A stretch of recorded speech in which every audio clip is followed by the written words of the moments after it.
Hello everyone, welcome to SQ Digital Learning Classes. My name is Ankita Misra, department of microbiology. आज के उसमें हम देखेंगे कि केमिकल स्टेरिलाइजेशन होता क्या है। क्या इससे पहले जो वीडियो लेक्चर दिया था वो क्या था, मेरा फिजिकल स्टेरिलाइजेशन का था। आज हम देखेंगे केमिकल स्टेरिलाइजेशन के बारे में। पढ़ते हैं कि जो इसके मोड ऑफ एक्शन होते हैं, केमिकल मेथड्स के रूप में हम किसका यूज़ करते हैं। केमिकल मेथड्स के रूप में हम एल्कोहल्स का, एल्डिहाइड का, फिनॉल्स का, हेलोजन्स का, हैवी मेटल्स का और सरफेस एक्टिव एजेंट्स का यूज़ करते हैं। किसके रूप में? केमिकल स्टेरिलाइजिंग एजेंट के रूप में किया जाता है। सबसे पहले हम देखते हैं कि जो केमिकल एजेंट्स होते हैं वो बैक्टीरियल सेल को किस तरीके से उसकी ग्रोथ को रोकते हैं या उसकी ग्रोथ को इनहिबिट करते हैं। इनमें क्या होता है कि जो इसकी बैक्टीरियल सेल की जो सेल मेम्ब्रेन होती है वो लिपिड एंड प्रोटीन से मिलकर बनी होती है। तो ये क्या करता है, जो अल्कोहल होता है वो लिपिड और प्रोटीन में क्या होता है, डिजॉल्व हो जाता है, जिसके कारण इसकी जो पेप्टिडो ग्लाइकोन की लेयर्स होती है उसकी क्या होती है, लाइसिस हो जाती है। इसमें क्या होता है, जिसके अंदर डीएनए पाया जाता है, डीएनए भी क्या करता है कि इसको डैमेज करने का काम करता है। और क्या होती है, जो सेल मेम्ब्रेन होती है वो कैसी हो जाती है, उसकी एक तरीके से कहा जाए बंद हो जाती है, सेल मेम्ब्रेन की ग्रोथ रुक जाती है, जिसके कारण बैक्टीरियल ग्रोथ नहीं हो पाती है। आइए सबसे पहले देखते हैं अल्कोहल। अल्कोहल क्या होता है, जो पाया जाता है अल्कोहल वो डिहाइड्रेट सेल के रूप में यूज़ किया जाता है। ये क्या करता है, अल्कोहल सेल को डिहाइड्रेट करने का काम करता है।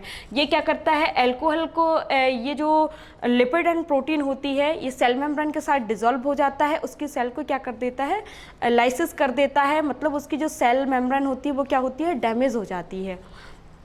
इसके बाद देखते हैं कोगुलेशन ऑफ प्रोटीन। अल्कोहल क्या करता है, प्रोटीन का कोगुलेशन कर देता है, जिससे बैक्टीरिया को प्रोटीन नहीं मिलता है। तो क्या होता है, इसकी ग्रोथ कैसी होती जाती है, इनहिबिट होती जाती है, इसकी ग्रोथ रुकती जाती है।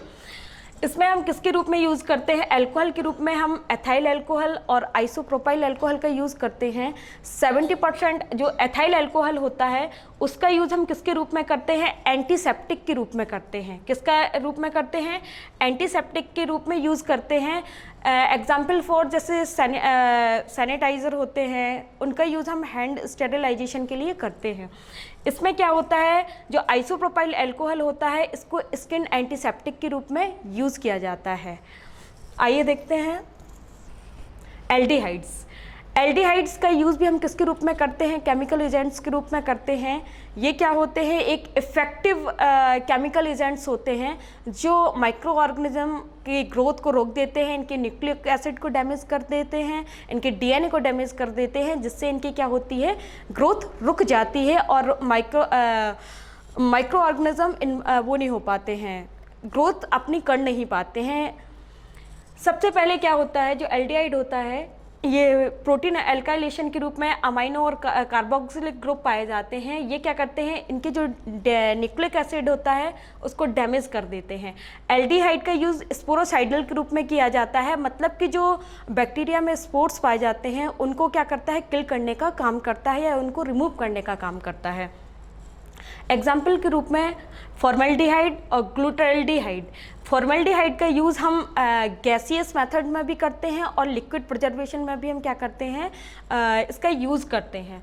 जो आपका फॉर्मल्डिहाइड होता है ये क्या करता है, जो आपका एनाटॉमिकल स्पेसिमेन होते हैं, मतलब कि एनाटॉमिकल स्पेसिमेन जिनको हम लैब में यूज़ करते हैं, उनको आफ्टर लॉन्ग टाइम तक के लिए सुरक्षित रखने के लिए, प्रिजर्व करने के लिए जो हम मेथड यूज़ करते हैं या जो हम लिक्विड यूज़ करते हैं वो कौन सा होता है, आपका फॉर्मल्डिहाइड होता है। इसके बाद हम देखते हैं जो आपका इसको क्या करते हैं, सरफेस डिकंटामिनेंट के रूप में भी यूज़ किया जाता है, किसका, फॉर्मल्डिहाइड का।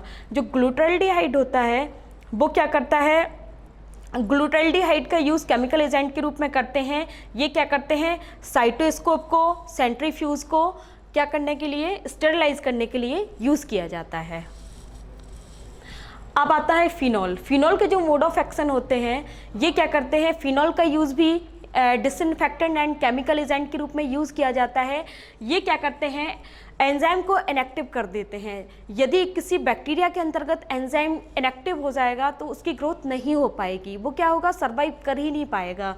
ये क्या करते हैं, जो इनकी सेल मेम्ब्रेन होती है, सेल मेम्ब्रेन को डैमेज करने का कार्य करते हैं। इनमें क्या होता है, जो प्रोटीन पाया जाता है, प्रोटीन का डीनेचुरेशन हो जाता है। हम इसके फिनॉल के एग्जाम्पल के रूप में क्रिसॉल, जाइलिनॉल, लाइजॉल, इनका यूज़ हम किस में करते हैं, एक तरीके से कहा जाए केमिकल एजेंट के रूप में यूज़ किया जाता है। इनका हम यूज़ जैसे हॉस्पिटल्स है, रूम है, लैब है, इनका यूज़ हम डिसइंफेक्टेंट के रूप में करते हैं। क्या होते हैं, जो फिनॉल्स होते हैं, इन्हें क्या करते हैं, जो स्किन इरिटेंट के रूप में भी यूज़ किया जाता है। फिनॉल क्या होते हैं कि जो एंटीसेप्टिक होते हैं, इन्हें क्या होते हैं, इनको एंटीसेप्टिक के रूप में भी यूज़ किया जाता है। जबकि और क्या होता है, ये डिसइंफेक्टेंट का काम करते हैं। जाइलॉल और क्रिसॉल, इनका यूज़, लाइजॉल का यूज़ हम कहाँ करते हैं, लेबोरेटरी है और हाउसेस हैं, इन सबको स्टेरिलाइज करने के लिए या इनको माइक्रो ऑर्गेनिज्म से रिमूव करने के लिए या फ्री करने के लिए हम इनका यूज़ करते हैं। फिनॉल्स का यूज़ लैक्स टॉक्सिक और इरिटेंट स्किन के लिए किया जाता है। ये क्या होते हैं, एग्जाम्पल जैसे हेक्साक्लोरोफिन है, क्लोरोजाइलिनॉन है, इनका यूज़ हेक्साक्लोरोफिन के रूप में हम अपने घर में यूज़ करते हैं। सेवलॉन, सेवलॉन का यूज़ हम किसके लिए करते हैं, नहाने के लिए या फिर अपनी बॉडी को स्टेरिलाइज या हैंड को स्टेरिलाइज करने के लिए हम सेवलॉन का यूज़ करते हैं। आपका जो क्लोरीजाइलिनॉन होता है, वो क्या होता है, क्लोरीजाइलिनॉन के रूप में हम डिटॉल का यूज़ करते हैं, जो हम अपने स्किन की आउटर सरफेस को, आउटर लेयर को माइक्रो ऑर्गेनिज्म से रिमूव करने के लिए यूज़ करते हैं। अब आता है हैलोजन। हैलोजेंस का क्या होता है, हैलोजेंस का यूज़ भी डिसइंफेक्टेंट और केमिकल एजेंट के रूप में यूज़ किया जाता है। ये क्या होते हैं, एक तरीके से ऑक्सीडाइजिंग एजेंट होते हैं। क्या होते हैं, ऑक्सीडाइजिंग एजेंट होते हैं। ये क्या करते हैं, एंजाइम का ऑक्सीडेशन करने की प्रोसेस करते हैं, जिससे क्या होता है, एंजाइम डैमेज हो जाता है इनका। एग्जाम्पल के रूप में हम हैलोजन के रूप में आयोडीन और क्लोरीन का यूज़ करते हैं।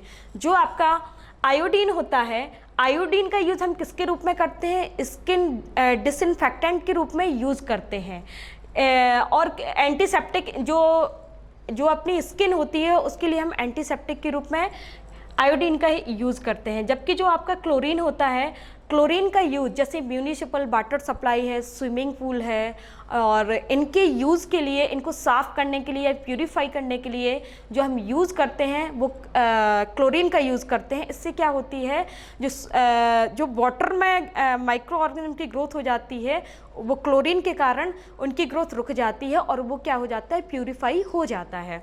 इनमें क्या होता है, क्लोरीन का यूज़ हम ब्लीचिंग एजेंट के रूप में भी करते हैं, जैसे कि वाटर को प्यूरिफाई करने में, क्लॉथ को प्यूरिफाई करने में किसका यूज़ करते हैं, हम यहाँ पर क्लोरीन का यूज़ करते हैं। देखते हैं, इसके बाद आते हैं डाइज। डाइज भी एक क्या होता है, केमिकल एजेंट्स होते हैं। ये क्या होते हैं, सेल्यूलर ऑक्सीडेशन भी करते हैं। इनमें क्या होता है, जो डाइज होती हैं, डाइज का यूज़ हम कहाँ करते हैं, जब हमारी स्किन जल जाती है या उसकी जो लेयर निकलती है उसके रूप में हम क्या करते हैं, कई डाई का यूज़ करते हैं। एंटीसेप्टिक के रूप में भी हम क्या करते हैं, उनका यूज़ करते हैं।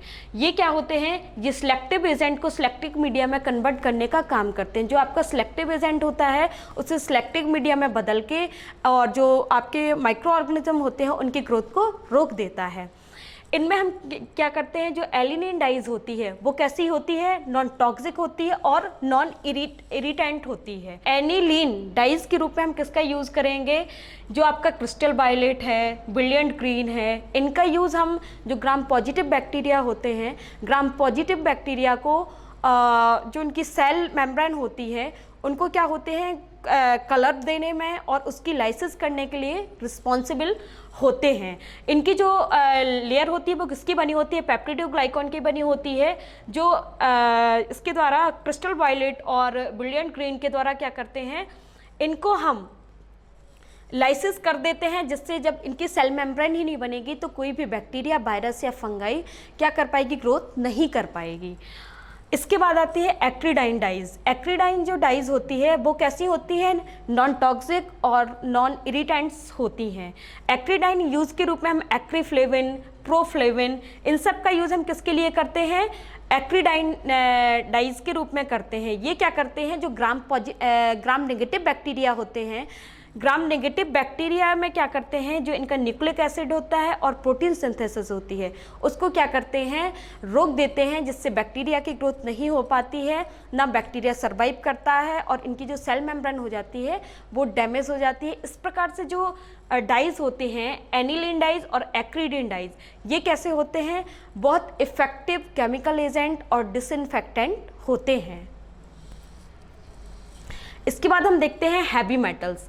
हैवी मेटल्स में भी जैसे सिल्वर सल्फर डिज़ाइन है और कॉपर सल्फेट है और मरकरी सॉल्ट्स है, इनका यूज़ हम किसके रूप में करते हैं, इनका यूज़ हम हैवी मेटल्स के रूप में करते हैं। ये क्या करते हैं, ये प्रेसिपिटेशन और ऑक्सीडेशन के लिए रिस्पॉन्सिबल होते हैं।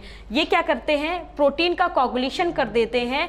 इनका यूज़ किसके रूप में किया जाता है, बैक्टीरियोस्टैटिक के रूप में भी किया जाता है। जो सिल्वर सल्फर डिज़ाइन होता है वो क्या होती है, हमारी जब स्किन जल जाती है या कोई जलने के बाद जो स्किन निकलती है तो उसके रूप में हम किसका यूज़ करते हैं, स्किन एंटीसेप्टिक के रूप में यूज़ करते हैं। जबकि जो आपका कॉपर सल्फेट होता है, कॉपर सल्फेट का यूज़ हम कब करते हैं, एल्गीसाइड और फंगीसाइड, मतलब कि जब हमें एल्गी को किल करना होता है या फंगाई स्पोर को किल करना होता है तो हम किसका यूज़ करते हैं, कॉपर सल्फेट का यूज़ करते हैं। जो आपके मरकरी सॉल्ट्स होते हैं इनका यूज़ भी हम कैसे करते हैं, एंटीसेप्टिक पेस्ट्री के रूप में इनका यूज़ किया जाता है। इनमें जो हैवी मेटल्स होते हैं, इनमें जो आपका कॉपर सल्फेट्स है, मरकरी सॉल्ट्स है, ये बहुत इफ़ेक्टिव केमिकल एजेंट्स होते हैं जिनके द्वारा हम माइक्रो ऑर्गेनिज्म की ग्रोथ को इनहिबिट कर देते हैं।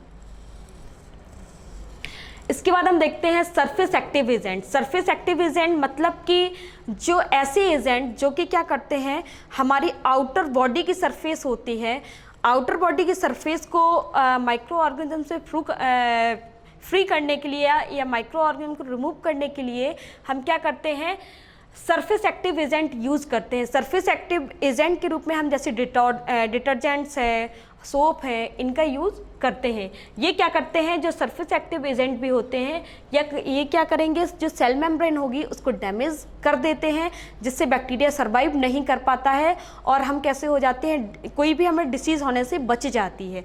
क्योंकि यदि कोई बैक्टीरिया हमारे अंदर इंटर कर जाता है तो वो इतनी डिसीज़ क्रिएट कर देता है कि उस डिसीज़ से बचने के लिए फिर हमें वैक्सीन्स का यूज़ करना पड़ता है, कई चीज़ का यूज़ करना पड़ता है। इनमें क्या होता है कि जो सोप एंड डिटर्जेंट होते हैं ये क्या करेंगे, प्रोटीन जो उसकी प्रोटीन होती है, जो बैक्टीरियल सेल में जो प्रोटीन्स पाई जाती है उसको क्या कर देती हैं, डिनेचुरेशन कर देती हैं और इनका जो सेल मेम्ब्रेन होता है उसको क्या कर देती हैं, डैमेज कर देती हैं। इनमें क्या होता है, जो आपका सिल्वर सल्फर डाइऑक्साइड होता है ये स्किन को क्या करेगा, उसको भरने का, घाव को भरने का काम करता है। जबकि जो कॉपर सल्फेट होता है ये इफेक्टिव एल्गीसाइड होगा, फंगीसाइड होगा, मतलब कि ये एल्गी की ग्रोथ को भी रोक देगा और फंजाई की ग्रोथ को भी रोक देगा। ये क्या करेंगे, इनका जो मरकरी सॉल्ट्स होंगे इनका यूज़ हम कैसे करेंगे, एंटीसेप्टिक के रूप में यूज़ करेंगे। अब देखते हैं गैसियस मेथड। जिस तरीके से हमारे लिए स्टेरिलाइजेशन की फिजिकल मेथड ज़रूरी होती है, केमिकल मेथड के द्वारा भी हम माइक्रो ऑर्गेनिज्म को क्या करते हैं, रिमूव करते हैं, इसी तरीके से हम गैसियस मेथड का यूज़ भी हम किस में करेंगे, स्टेरिलाइजेशन के लिए करते हैं। क्या होता है, गैसियस मेथड जो होती है आपकी, तो सबसे पहले हम क्या करेंगे, इसमें एथिलीन ऑक्साइड और फॉर्मल्डिहाइड का यूज़ करेंगे। किस में करेंगे, गैसियस मेथड के रूप में करते हैं। जो आपका फॉर्मल्डिहाइड होता है उसको गैस फॉर्म में और लिक्विड फॉर्म दोनों में यूज़ किया जा सकता है। जो आपका एथिलीन ऑक्साइड्स होता है ये क्या करते हैं, एल्काइलेशन करते हैं। ये क्या मतलब कि इनमें क्या पाया जाता है, अमाइनो और कार्बोक्सिलिक ग्रुप पाया जाता है, जो क्या करता है, प्रोटीन को क्या करेगा, डैमेज करेगा और न्यूक्लिक एसिड को डैमेज करने का काम करेगा। जब उसका न्यूक्लिक एसिड ही डैमेज हो जाएगा, जब न्यूक्लिक एसिड में ही डैमेज होगा या ख़त्म हो जाएगा तो क्या होगा, वो ग्रोथ नहीं कर पाएगा, ना उसमें रिप्रोडक्शन होगा, ना उसकी लाइफ साइकिल बनेगी, तो बैक्टीरिया आगे सर्वाइव नहीं कर पाएगा। इनमें क्या होता है, जो इनकी एथिलीन ऑक्साइड होती है, एथिलीन ऑक्साइड की जो पेनिट्रेशन पावर होती है वो कैसी होती है, हाई होती है। हाई पेनिट्रेशन पावर के साथ ये वर्क करती है। इनमें क्या होता है, स्पेशली इनका यूज़ जो कहाँ पे किया जाता है, हार्ट लंग की जो मशीनें होती हैं, रेस्पिरेटर्स होते हैं, डेंटल इक्विपमेंट्स होते हैं, बुक एंड क्लॉथिंग, ये मतलब इनको स्टेरिलाइज करने के लिए हम किसका यूज़ करते हैं, एथिलीन ऑक्साइड का यूज़ करते हैं। किसके रूप में, गैस के रूप में इनका यूज़ किया जाता है, जिससे ये माइक्रो ऑर्गेनिज्म को क्या कर देती हैं, किल कर देती हैं। इसमें क्या आता है, फॉर्मल्डिहाइड। जो आपका फॉर्मल्डिहाइड होता है, फॉर्मल्डिहाइड कैसे होते हैं, आपके एल्काइलेटिंग एजेंट होते हैं। इनमें क्या पाया जाता है, एक तरीके से कहा जाए एल्काइलेशन, इनमें भी क्या होगा, अमीनो ग्रुप पाया जाता है और क्या पाया जाता है, कार्बोक्सिलिक ग्रुप पाया जाता है। ये क्या करेंगे, ये भी क्या करते हैं, जो इनका न्यूक्लिक एसिड होता है उनको क्या करती हैं, डैमेज कर देती हैं। जब फॉर्मल्डिहाइड न्यूक्लिक एसिड को डैमेज करेगी तो बैक्टीरिया की ग्रोथ रुक जाएगी। ये क्या करती है, प्रोटीन का डिनेचुरेशन कर देती हैं। प्रोटीन का डिनेचुरेशन हो जाएगा तो बैक्टीरिया सर्वाइव नहीं कर पाएगा। मेनली जो फॉर्मल्डिहाइड्स होते हैं इनका यूज़ हम कहाँ करते हैं, फ्यूमिगेशन के रूप में करते हैं, ऑपरेशन थिएटर में एंड अदर्स रूम में। मतलब कि जो फॉर्मल्डिहाइड गैस होती है वो क्या करती है कि जैसे कई फंगल स्पोर्स रह जाते हैं बैक्टीरियल सेल में, फंगल सेल्स में कई स्पोर्स रह जाते हैं जो क्या करते हैं, जहाँ तक कोई जैसे अल्कोहल है, फिनॉल से ये चीज़ें नहीं पहुँच पाती हैं और वो क्या हो जाते हैं, यदि उनके फंगल स्पोर किल नहीं होंगे तो फंजाई क्या करेगी, फिर से सर्वाइव करने लगेगी। तो फंगल स्पोर को किल करने के लिए हम क्या करेंगे, फॉर्मल्डिहाइड का यूज़ करेंगे, क्योंकि जिस स्पोर्स तक कोई चीज़ नहीं पहुंचती है वहां तक गैस पहुंच के उसको क्या कर देती है, स्टेरिलाइज कर देती है। स्टेरिलाइज करने के बाद वो क्या करेंगे, उनका यूज़ हम कहाँ करेंगे, फंगीसाइड और एल्गीसाइड्स के रूप में करेंगे। इनमें क्या होता है कि जो इनका यूज़ हम ऑपरेशन थिएटर में करेंगे, अदर रूम्स में करेंगे। इनका जो फॉर्मल्डिहाइड होता है, फॉर्मल्डिहाइड गैस का यूज़ हम वहाँ करते हैं, जैसे कोई बंद ऑपरेशन थिएटर है तो वहाँ हम कुछ देर पहले क्या करते हैं, फॉर्मल्डिहाइड गैस को छोड़ देते हैं और फिर क्या करते हैं, उस जो चैम्बर होता है उसको हम 48 आवर के लिए हम क्या करते हैं, अनक्लोज कर देते हैं। अनक्लोज करने के बाद जब हम उसे क्लोज करते हैं 48 आवर्स के बाद, तो वो क्या करते हैं कि जो आपके माइक्रो ऑर्गेनिज्म होते हैं वो क्या हो जाते हैं, रिमूव हो जाते हैं। तो आज का जो वीडियो लेक्चर था उसमें हमने पढ़ा है केमिकल मेथड के बारे में कि केमिकल एजेंट्स के द्वारा या केमिकल या डिसइंफेक्टेंट के द्वारा हम माइक्रो ऑर्गेनिज्म से कैसे फ्री कर सकते हैं, माइक्रो ऑर्गेनिज्म की ग्रोथ को कैसे इनहिबिट कर सकते हैं। Thank you so much.